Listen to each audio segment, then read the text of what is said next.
What's up, guys? This is my season and practice plans by yours truly, Taylor Green. So a little background about myself. As you can see, maybe a little bit, I'm the head coach at the University of Texas, Hook 'em Horns, baby. I'm coming from a defensive background, so I really worked on the defense side of the ball. So I want to work primarily with the DBs and especially those safeties in the back end. A little background on the competition schedule. The season consists of 12 games, 9 conference games. For us, it's the Big 12 Conference. That's our conference, so those will be our conference games. 3 non-conference games, which will happen the first 3 weeks of the season. NCAA only allows 24 CARA activity hours per week in season. So basically, CARA consists of any team-related activity initiated by a coach, which can be a practice, team meeting, lifting, conditioning, positional meetings. Now, this does not include any player-led meeting or any player-led practice. Everything that's player-led is not a CARA activity. And also, this does not include games, of course. So the highlights for our competition schedule. First, we got week 2 versus Alabama, big time game. As you know, Alabama are a juggernaut in the college football world. That'll be a home game for us. And then week 5 versus OU, one of the best college football rivalries in the sport. Big time Red River Showdown. Now this game is played in Dallas, Texas. So technically it's almost like a away game for us. So we'll treat you to show you how we do a road schedule for the OU game and how we do a home schedule for the Alabama game. So first, #BeBama, let's go. So Monday is a very mental day for us. We only will stick to 3 CARA activities, hours for that day. So we got your staff meeting. After your staff meeting, we'll go to our lifting groups. 3 separate lifting groups based on class schedule for the players. They just have to attend 1 session. Then at 1 o'clock, me as the head coach will address the media. This it's going to be about talking about the next week's opponent and also just a recap of this previous weekend's game. Team meeting at 2 o'clock is where we address my staff and players. Every team meeting on Mondays, we're going to recognize our offensive player of the game, our defensive player of the game, and our special teams player of the game. We'll also discuss briefly about the upcoming week opponent as well. So 3:15 and 4:15 is a light practice, more of a just trying to get over corrections over what we did wrong last week's game and trying to refresh in their head what to expect for this week's opponent and practice schedule. Then from 5 o'clock to 5:30, my leadership council will meet. As I spoke about earlier in the semester with my coaching philosophy, I'm not coaching players to be great players. I'm coaching players to become great men. So this leadership meeting, always discussing not only how we can be better teammates and better players, but how we can be better men for our teammates and better men for society. Staff meeting at 7 o'clock to 8 o'clock to wrap up the day and wrap up the scout report so we can get that going for the week's opponent. And then Tuesday, we have 4 CARE activities. This is our more heavy day, more heavy practices. Also 6 to 6:30, down patrol. Do not want to be a part of that. That's for any academic mischief or any miss athletic event or any academic trouble. Just don't want to be a part of that. Position meetings in the morning with your position coach. Then we'll have our staff meeting at 8 o'clock to 9 o'clock. And this will go over the plan for the day. And we'll also go over the scouting report that we're all breaking down. Then the offensive staff will meet as the offensive staff. The defensive staff will meet as the defensive staff. I will split time in both. Since I am the head coach, I want to be a part of both game plans. 12 to 1 o'clock, or 12:30 to 1 o'clock, special teams meeting. Special teams coach will go over the corrections from this past week on the special teams side of the ball for our team. 2:30 to 4 o'clock, we're going an hour and a half of practice. We'll be a little bit banging, but we'll be in upper, so shoulder pads, helmet, and just shorts, no lower body stuff as your girdle and your practice pants. 6 to 7, once again, kind of correlating to my leadership meeting, we have a team building activity, which could be a team activity that I think can build us to become not only better players, but better men, or also might be a motivational speaker or a guest speaker. Then we have 7:30 to 8:30 p.m., our staff meeting again. Once again, wrap up today, get ready for tomorrow. Wednesday follows a similar schedule as Monday, except we don't have that media day for me with me as the head coach. We're starting the morning with positional meetings again, staff meeting. Once again, 3 separate lifting groups for the players.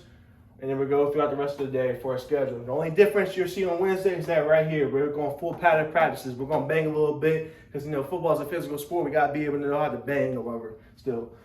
So we go throughout the day, same day as a typical Monday schedule. Had to close with a staff meeting that night. No leadership council meeting though on Wednesdays. Thursday, 3 CARE hours a day. So you see Tuesday and Wednesdays on the more heavy days for us, for the football team. Thursday, we're not getting ready for the game or relax the body. Same day as a Tuesday schedule. Got your dawn patrol, position meeting, staff meeting, offensive staff meeting, defensive staff meeting, and then we get to your specialties meeting as well. We have uppers again, and then we'll also have that one last staff meeting to go over any last minute adjustments for the game plan Saturday. Friday, more that nervous day, trying to get your body right and your mind, most importantly, right. Staff meeting in the morning. Staff, players, including myself, we're going to meet with the national media because, you know, with broadcasted games, broadcasters like to come talk to us and get something that they can talk about for their games and just something to hype up, you know, the national media for the attention to get the game hyped up. So we'll go from that. For me, at 11:30 to 12, I'm going to meet with boosters or students just to get them hyped up for the game because we want to Rosh's home field environment for our game on Saturday at DKR. Then we gain team meeting at 2 o'clock, go over final adjustments, get focused, walk through practice, team dinner for fellowship, then a little mini defensive meeting, offensive meeting with players. Saturday, we have the whole schedule. It's about to beat Alabama, all it's about. Then we go through the rest of the day, 12 o'clock, we're going to beat Alabama. But you see, this is the whole schedule for the players to come out. OU, let's go. Monday, it's a similar schedule as a home schedule, just minor differences. That Monday, though, you see right here, I'm going to discuss the Red River Showdown a little bit, just the history of it, because it's a big-time game, big-time rivalry. I want my players to know about that. Same thing, though, following Monday, light practice, leadership meeting, staff meeting. Same thing for Tuesday. And with Tuesday practices, upper pads for practice. Once again, heavy day, 4 care activities on the day. Wednesday, another heavy day. And also, remember, we have our full padded practice on Wednesday for our care activities for that day. Thursday, again, on 3 care activities per that day. And we're starting to wind down and get ready for the game, as you see. So similar schedule as a home week we just went over. Friday, only difference, we're adjusting for travel time. 10 o'clock, we departed Austin, Texas for Dallas, Texas. To arrive there in an hour, we do have a plane, so we have that flight to get there. Same thing following the rest of our Friday schedule. Then same thing following that Saturday schedule. Beat OU by 12. Gotta beat OU. Practice plan.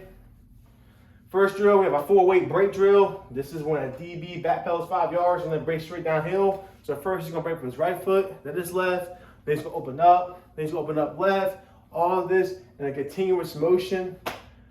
So no breaks in between, and we'll see a clip of that drill in a minute so you can understand better. Second drill, all about maintaining cushion.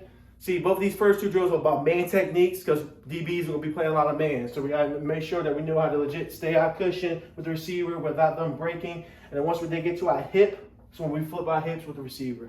Hand finding drill, not just coverage, we have to worry about getting off blocks, setting the edge, and making tackles. So first, with a hand finding drill, different techniques for push-pull methods, or we can do a slap grip method to get off the blocks for our DBs.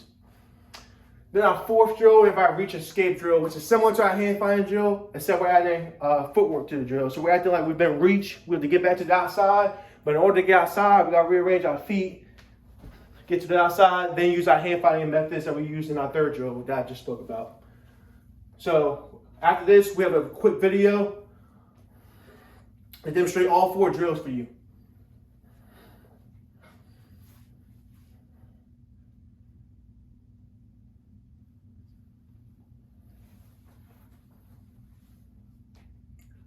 So you have to break it downhill, open up right, then open up left, all continuous motion. I maintain cushion drill, maintain my cushion. When the receiver breaks, I break, third break on his hip, open up phase. Hand finding method drill. So you're using two methods that we have.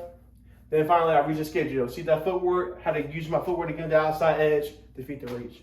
So guys, I want to thank you for going through my season practice plan and season competition schedule presentation. And I hope you get ready to rock with us this fall at Austin, Texas. Hook 'em.